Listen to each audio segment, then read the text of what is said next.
Estamos aqui trocando experiência aqui, é o baraco da prosa. Nós estamos aqui para nós trocar ideia. Viu? Primeira coisa que nós estava falando aqui sobre os mix de cobertura e plantio no verde. Lá vocês podem ver onde é que vocês já passaram por um plantio no verde. Então, eu acho que o que ficou bem interessante para plantar milho é fazer essa aplicação de um herbicida graminicida com antecedência. Pode ser um cletodin, um poker, um verdict, qualquer produto que mate. Centeio é duro para morrer, não é qualquer coisa que mata as folhas estreitas. A gente tem que usar uma dose um pouco maior. Se for select, 1 litro por hectare, mais óleo com boas condições. Mata todas as folhas estreitas, sobra apenas as ervilhacas. Os folhas estreitas necessita estar morto com antecedência. Vai melhorar a plantabilidade. A partir do momento que ele espigou, pode fazer o cletodin, nem que dê 50, 60 dias do plantio. A plantabilidade fica muito melhor. Não dá problema de ensacar, sabe? A plantadeira passa em cima das folhas estreitas, é difícil de plantar o milho. Em cima da ervilhaca é fácil. Aí a ervilhaca toma conta do ambiente. Aí a maioria das áreas com ervilhaca nós estamos fazendo o seguinte manejo.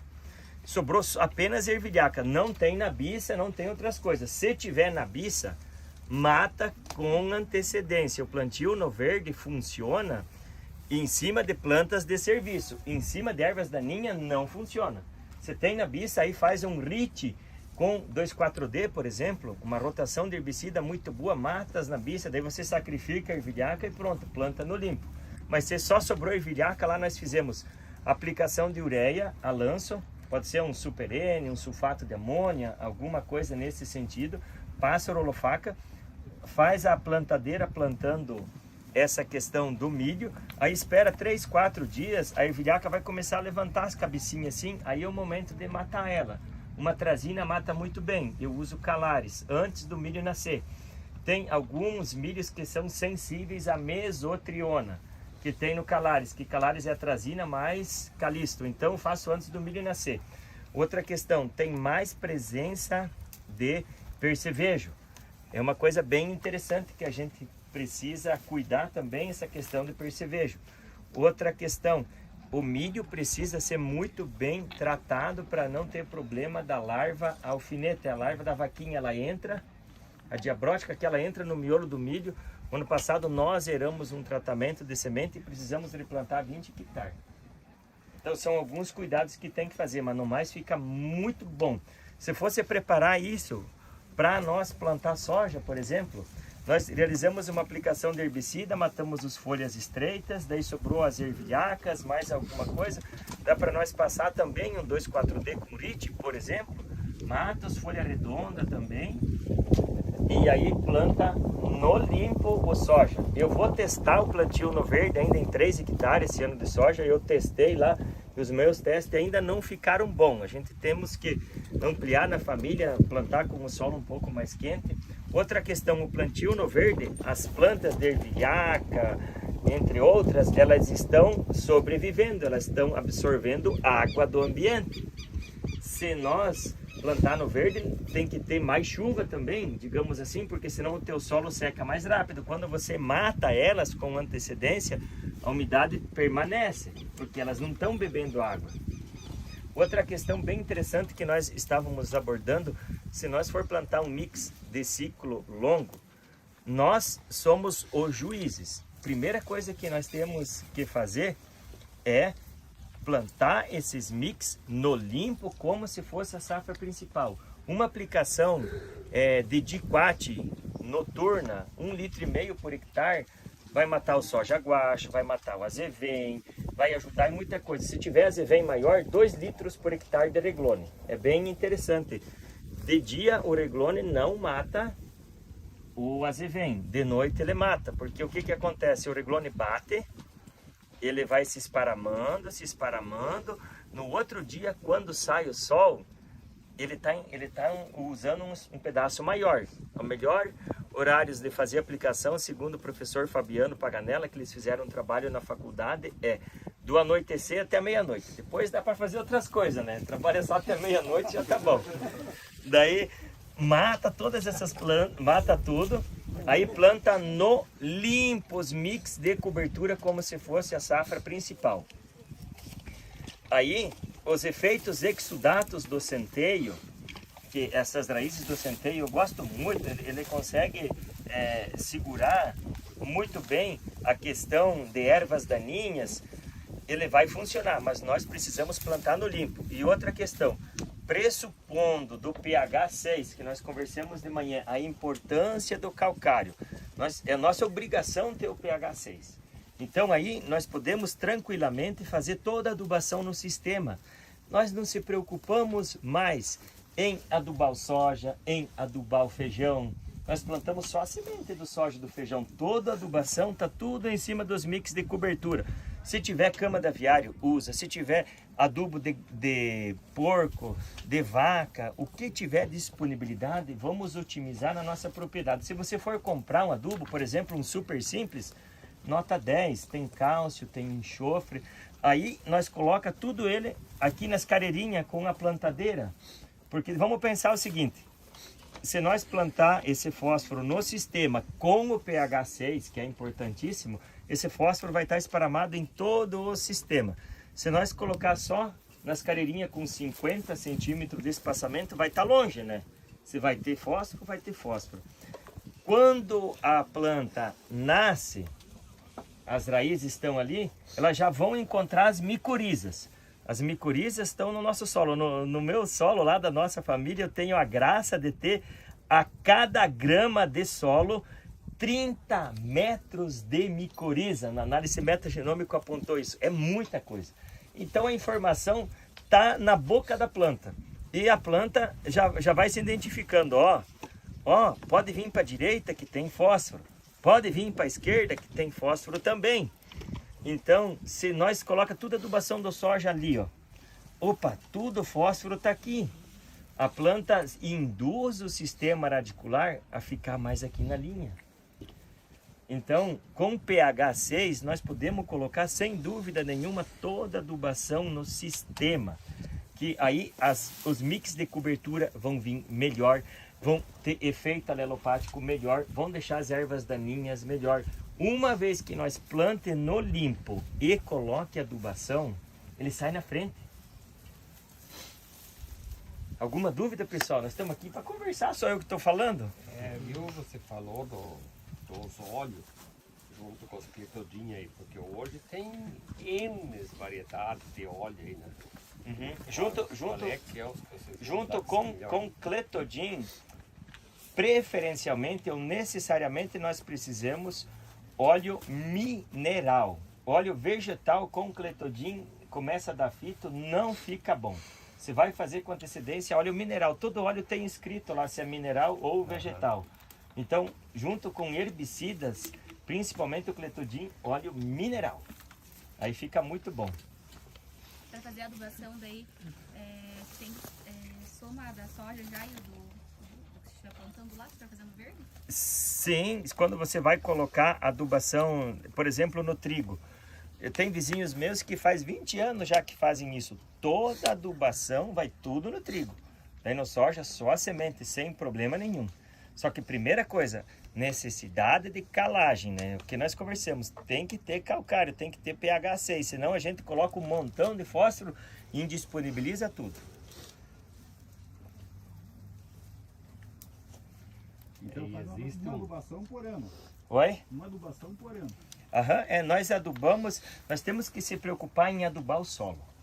É como se tivesse um buffet. A planta vai lá e pega o que tiver necessidade. Daí, na verdade, eu tinha desculpa cortar. É que nós adubamos, por exemplo, o beio que for de inverno para plantar na palha, né? Sim, perfeito. Essa minha dúvida era de plantar no verde, faz pouco tempo que eu escutei falar de plantar no verde. Daí, no caso, então só confirmando, né, para ter certeza. Sim. A gente aduba, faz essa recalagem, adubação extra.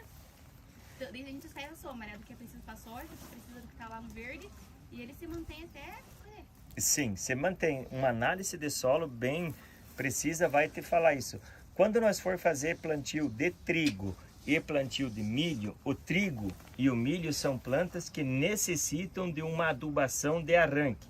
Então no milho, 2 sacos por hectare de adubo, no trigo também ajuda bastante. Um nitrogênio com fósforo é o que nós faz lá, mais ou menos 2 sacos por hectare no milho e no trigo. No resto não vai adubo, tá tudo no sistema, só para dar só um cheirinho mesmo. Abastece a plantadeira e se esquece de abastecer de novo, né? Só um cheirinho de adubo que vai. No trigo e no milho. No feijão e no soja não precisa. Nós tivemos uma área de feijão, essa é uma área boa do meu irmão Luiz, em que nós colhemos as ervilhacas e depois de colher as ervilhacas nós plantamos feijão. Não foi adubo, não foi ureia. O nitrogênio tinha de montão, tinha nitrogênio das ervilhacas, fechou 70 sacos por hectare. Assim, com uma sanidade incrível. O senhor comentou na palestra ali dos nabos, né? Aqui na região a gente tem muita dificuldade no nabo com o mofo branco. Perfeito. Como nós comentamos no começo, a gente é o juiz. Se a gente vai misturar os mix em casa, tem que tomar muito cuidado para não colocar muito nabo. O nabo é uma semente miúda, cresce rápido e o pé é grande. Na mistura é 1 kg por hectare de nabo. Nós trabalhamos de 3 a 5 em média. Aí sim, mas isso no pré-trigo daí. No pré-trigo ou no pré... Aí é bastante nabo. Eu prefiro muito menos nabo. Eu prefiro uma quantidade bem pequena. Fica um pé de nabo pingado, um pé de longe. Aí você dá espaço para as outras plantas crescer. Qual que é o mix preferido do senhor assim, no pré-soja? No pré-soja eu não uso nabo. O nabo eu uso antes de trigo ou antes de milho. No pré-soja, aveia, centeio e 2 ervilhacas. E essa ervilhaca, viu, que teve uns anos para trás, aí, onde tinha muita ervilhaca, dava problema na germinação do soja. Se plantar no seco não tem problema nenhum. Não. Olha, o melhor peso de 1000 grãos foi em cima da ervilhaca. O ano que, em 2018, quando nós colhemos 118 sacos por hectare, nós tinha aveia, nabo e ervilha. Ervilha ainda, né? E foi perfeito. A ervilhaca se plantou no seco, é ótima. Por exemplo, aqui, ó, nós fizemos um graminicida, matemos todas as folhas estreitas, aí sobrou as ervilhacas, faz, por exemplo, uma aplicação de 2,4-D junto com o RIT. Você mata todas elas e planta no seco. Ou nessa situação assim que ele já passou o rolofaca, poderia usar um produto novo que se chama arado. É uma mistura de folha estreita com folha redonda. Fica bem interessante também. Eu usei ano passado isso aí, mas nos azevém resistente não tem nada. Aí a dose é menor daí. Pois é. Viu? O azevém resistente tem que ter uma boa pegada. Só que daí falando de ervilhaca, né? No soja, plantar com ervilhaca seca. Eu plantei no verde e os meus resultados não foram positivos. Eu vou testar 3 hectares de novo esse ano, mas o melhor manejo para plantar soja foi no seco. É por isso que eu falei da germinação, porque a germinação que tinha dado problema era justo por causa da ervilhaca verde. E daí fica o solo mais frio também, né? Daí que tá a diferença. Eu vou deixar um pouco mais e vou tentar plantar no verde mais para frente um pouco, justamente para testar isso. Essa área aí vai ser dessecada próxima semana para soja. E o soja só em outubro. Perfeito. Aí, por favor. Você já plantou no verde, você falou, né? Já. E o custo de plantar no verde, no caso, plantando no verde, a adubação antes tem que ser maior, né? Ele não fica mais caro? No caso, ele não dá mais gasto de adubação do que se fosse depois passar tudo de volta? O gasto de diesel, a hora do... Não, não vai mudar nada o custo, porque você coloca o adubo na hora de plantar os mix de cobertura na plantadeira. Daí no soja até otimiza o plantio, porque daí dá menos abastecida, só para botar a semente, rende mais o plantio. Sem problema nenhum. Mas o plantio no verde, no soja, eu preciso aprender. Eu fiz vários testes, daí os meus testes que eu fiz até o presente momento não foram positivos. Se for plantar com centeio no verde, ele já tem que estar bem adiantado, tem que estar enchendo grão, sabe? Se plantar com ele verde, ele dá efeito alelopático até no soja. quando ele está, então, eu sei que os alécios fazem muito bem isso, plantio no verde do soja com os alécios, eles plantam tudo no verde, mas esperam o mix crescer bem, se desenvolver bem lá na frente, aí entra rolando e plantando no verde. Mas os testes que eu fiz, plantado muito no cedo, em setembro, no verde, não ficou interessante. Para plantar no verde, aí tem que esperar o soja esquentar um pouco mais, tem que esperar o mix se adiantar um pouco mais, que eu vou fazer o teste em 3 hectares esse ano para fazer, para ir aprendendo também. Mas no milho, o plantio no verde, muito bom. Perfeito. Em cima de ervilhacas. Plantar milho em cima de nabiça, outras coisas, daí não é bom. E se tiver nabo, calares, não é o melhor produto para limpar. Aí uma atrazina com soberã é melhor. Calares patina no nabo. Na ervilhaca, buva, nota 10. Então, Márcio, voltando ao assunto do mix com o nabo, não sei, com certeza o senhor fez algum teste. Ele não agregou no pré-soja. Ele não agregou ou o senhor percebeu queda de produção? É que é o seguinte, o nabo eu prefiro colocar quando nós temos uma janela mais pequena, porque ele sementa muito rápido às vezes, daí de repente eu tinha que passar o rolofaca muito cedo, mas eu não percebi decréscimo de produção, mas eu percebi que tem que manejar antes. Então pré-trigo ele se encaixa aqui uma teteia de bem, porque é um curto espaço de tempo. E você não precisa ter nabo todo ano. Se você tem uma vez antes do trigo a cada 2 anos, tá bom. Nós podemos rotacionar outras plantas diferentes. Nós estamos com um teste lá, amigos. Até se alguém tiver alguma planta de serviço diferente, nós vamos testar junto com ele lá 100 plantas de serviço. Algumas doadas pela Ipagre, pelos meus amigos. 100 plantas. Você tem a noção da enormidade de plantas de serviço que nós temos? Então, nós temos planta que nem imagina para que serve. É uma diversidade gigantesca que nós temos. O que deu um resultado bom visual é o plantio em cima do trigo murisco, feito entre a soja e o trigo. O trigo murisco ajuda também. E eu nunca plantei soja no verde em cima de trigo murisco. O trigo. Trigo em cima do trigo murisco. Ele era puro trigo murisco sozinho. Trigo murisco. E o trigo murisco já estava bem adiantado ou estava florescendo já? Florescendo. Tem que cuidar também, o trigo murisco ele tem um efeito alelopático muito grande sobre folhas estreitas. Às vezes, se ele for puro, é importante deixar um intervalo de carência pro plantio do trigo. Se ele tiver no mix, aí tranquilo. Não precisou nem dessecar, só da semeadeira tombar e ele já morreu tudo sozinho. Um outro pé perdido só. Interessante esse vosso relato. E o trigo murisco, milheto e nabo no pré-trigo, excepcional de bom. São plantas que nascem a lanço, lá onde que é dobrado, inclinado. Aí nessas condições você pode aumentar o nabo. Aí você faz a lanço, ele quando o soja está lourando, vai derrubando as folhas, sabe? Faz ali, ó, se encaixa muito bem. E esse ano eu pensei em fazer, antes de colher a soja, fazer o centeio e o trigo murisco misturado. A lanço antes de fazer a colheita. Para plantar trigo. Isso. Só que daí é o seguinte, se você tiver centeio antes de plantar o trigo, é bom que você tenha uma outra planta que forneça nitrogênio. Porque nós precisamos sempre pensar numa relação de 10:1. Então, como nós vamos plantar gramínea, nós temos que favorecer uma planta que forneça nitrogênio. Se for colocar centeio, obrigatoriamente teria que ter uma ervilha junto. Nós lá fizemos o seguinte, ervilha, centeio, aveia e nabo pé de pato. 60 dias, 60 toneladas de palha. É muita palha, né? Em 60 dias. E nós fizemos o seguinte manejo. Nós fizemos o cletodin com antecedência de no mínimo 15 dias, rolo faca, plantio no verde. Perfeito. A ideia o sonho é 100 sacos por hectare, sem ureia, em cima de uma esteva de milho. Mas para isso tem as ervilhacas do ano antes, tem o composto orgânico, tem as ervilhas fixando nitrogênio neste ano. E a ervilha o senhor encaixa como na programação dele? A ervilha no pré-trigo vai muito bem, ou no pré-milho. Vocês aqui, se tiver poucos dias, a ervilhaca é muito lenta, demora para sair.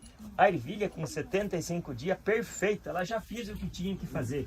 Ervilha com 75 dias, ervilha, nabo e aveia, centeio para o pré-milho, nota 10. Ou até mesmo para o soja. Nós precisamos colocar nitrogênio no sistema. O maior peso de 1000 grãos é em cima de plantas que fornecem nitrogênio. E eu não sei se eu contei nesse grupo ou foi no outro, a primeira vez que nós colhemos 118 sacos de soja por hectare era no mix aveia, nabo, pé de pato e ervilha. Em 2018 plantamos finalzinho de setembro e daí deu mês de dezembro, só choveu 10 milímetros em dezembro. Sabe o que é isso? Cortou a chuva, depois choveu de novo e a soja não sentiu. O soja, em cima do caminhão, 95% do peso é carbono orgânico, oxigênio, nitrogênio e hidrogênio. Só de 95% do peso, 6% é nitrogênio. Então, em 100 sacas por hectare, vezes 6%, vai dar 360 quilos de nitrogênio. É muito nitrogênio que precisa. Então, é altamente responsível a nitrogênio. Só que se a gente fizer ureia no soja, com ele bem nodulado, a planta perde o poder de ondulação dela, porque a ureia é mais fácil, tá ali. Por que a planta vai se esforçar se já está feito? E já o nitrogênio das ervilhas e das ervilhacas ajuda, tem um sinergismo. Fica muito bom. O nitrogênio da ervilhaca, o maior peso de 1000 grãos é aonde tem nitrogênio no sistema. Não tem mal do pé e trigo lá? Muito pouco. O centeio ser plantado sozinho, ele é hospedeiro de mal do pé. Ser plantado sozinho. E o centeio também, o calcanhar de Aquiles dele, que muita gente não gosta de plantar, porque a semente dele tu planta agora. Às vezes acontece dela ficar muito preguiçosa e nascer o ano que vem. E às vezes ela nasce no meio do trigo. E daí se for trigo semente, condena o campo. É o último ano que eu faço trigo semente lá na nossa propriedade, porque todas as minhas áreas nascem alguns pés de centeio. O senhor faz uso de aplicação de micro-organismo biológico, alguma coisa nas suas áreas lá? Ou não? Eu faço o TMT, só que muito mais importante do que nós fazer aplicação de biológicos é nós ter condições para que a gente consiga aumentar eles naturalmente. É nós ter comida com qualidade, casinha com qualidade. Aí as aplicações de biológico vão funcionar muito bem. Eu acho que o biológico veio para ficar, principalmente agora no ataque de cigarinha, a associação dos dois juntos tem ficado bem interessante. O proprietário dessa área aí, ele está apanhando centeio uma porção de anos já. Vai 2 anos atrás, eu plantei trigo nessa área aqui e eu tive uma porção de mal do pé. Se for centeio sozinho, centeio junto com aveia, rotaciona, não tem problema de mal do pé. O centeio sozinho, ele puro, ele hospeda o mal do pé.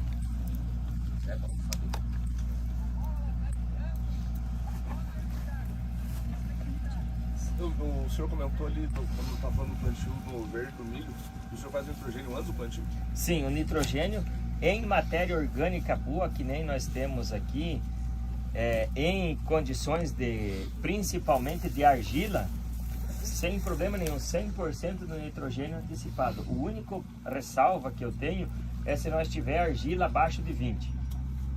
Eu vi alguns produtores falando que abaixo de 20 não correspondeu tão bem, mas acima de 20% de argila, sem problema nenhum. E o ano passado nós aplicamos e choveu horrores para nós. Agosto, setembro e outubro deu 1.100 milímetros de chuva. É 1,10 m de água. E não fiz falta de nitrogênio. Se for plantar com a plantadeira, pode ser ureia comum. Daí enterra ela no solo, por exemplo, vai plantar o milho quando se ajeitar, né? 1, 2, 3 dias antes, conforme tiver disponibilidade, passa enterrando a ureia comum na plantadeira, cruza um pouquinho o plantio para não pegar o mesmo rasto, né? E aí passa com a outra plantadeira plantando o milho, sem problema nenhum, com ganhos de produção. Eu vi lá em Goiás, com matéria orgânica baixa, 30 sacos a mais por hectare a diferença. Maurício de Porto, de lá no Rio Grande também, grandes quantidades a mais de produção por plantar ureia.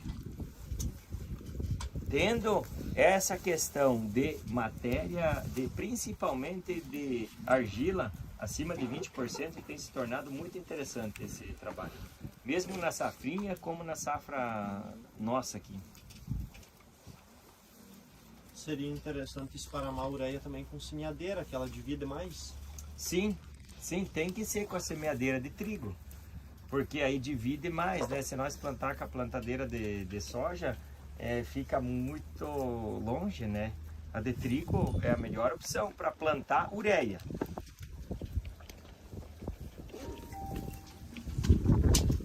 Alguma dúvida, moçada? Vamos trocando ideia. E esse de plantar ureia, daí digamos assim, num solo com pH 6, um solo corrigido, né? E se for plantar ureia num solo que não esteja bem corrigido, vai ter perda daí. Principalmente de pH. Vocês viram a tabela que eu mostrei lá? O calcário é o grande divisor de águas. Ó, o melhor fósforo que existe, sabe o que é? Calcário. Eu sei que às vezes a gente tem algum ano difícil, que a gente não colhe bem por causa da seca e a gente pensa em economizar.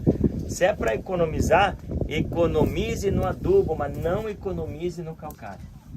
É o nosso dever, é nossa obrigação ter no mínimo pH 6 numa camada de 0 a 20. Adianta a gente jogar um montão de adubo lá, daí indisponibiliza tudo. Você tem o solo compactado, também disponibiliza mais um eito. Com o solo com pH mais adequado, o que a gente coloca funciona, disponibiliza muito do que já está no solo também. A análise de solo é imprescindível. Correção com calcário não tem como ficar sem. E nas tuas áreas você trabalha com potássio e cobertura? Ou... Aonde que abaixou de pH, aonde que abaixou dos 5% da CTC, sim. Aonde eu tento sempre manter o equilíbrio, faço análise. Abaixou de 5%, abaixou de 4%, na verdade eu trabalho de 4 a 5%. Enquanto eu tiver de 4 a 5%, não coloco. Eu tenho áreas que faz anos que não vai KCl. As áreas que abaixou de 4%, KCl daí. Da CTC? Da CTC, 4% da CTC. Nós tentamos trabalhar de 60 a 70 de cálcio, 20 a 25 de magnésio e 4 a 5 de potássio. Numa camada de 0 a 20. Calcário vai com vontade. Vai bastante calcário nas nossas áreas. Aplicações muito frequentes. Vai bastante. Enquanto tiver tendo necessidade de calcário de 40 a 60, vai calcário. E todo ano, se a gente fizer safra e safrinha, a gente carrega embora 1 tonelada de calcário calcítico e tira da roça. Na extração dos... Quando colher bem, né? Um soja e um milho aí. 1 tonelada a gente já leva embora. E daí para corrigir mais, tem que... O mix não acidifica. O mix ajuda muito. O mix ajuda. Inclusive, as raízes das plantas de serviço conseguem alcançar camadas mais profundas, mesmo tendo alumínio tóxico. O mix sempre vai ajudar. E a aplicação de calcário em cima do mix é a melhor coisa que nós podemos fazer. A chuva não leva embora. Você já deixa dutos abertos, o vento não leva embora. Vocês fazem uma aplicação de calcário com um limite, tantas toneladas por hectare, assim, sem ultrapassar aquela margem? Não necessariamente. Porque eu já tenho o solo bem corrigido, mas eu acompanhei a fazenda Ioctob no estado de São Paulo.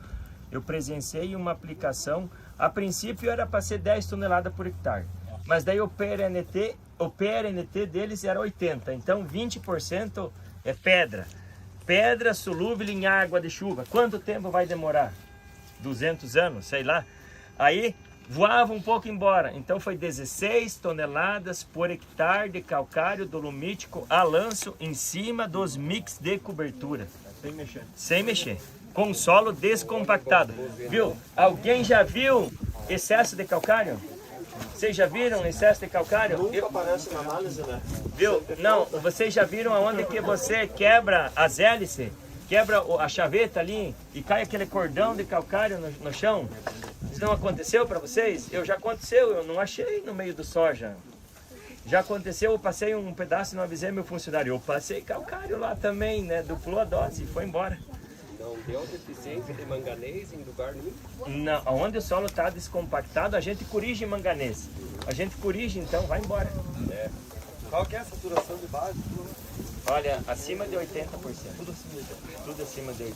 Estamos tentando ir para 90%. Você trabalha com precisão ou não? Agora eu estou começando. Está começando. Nós trabalhamos com coleta.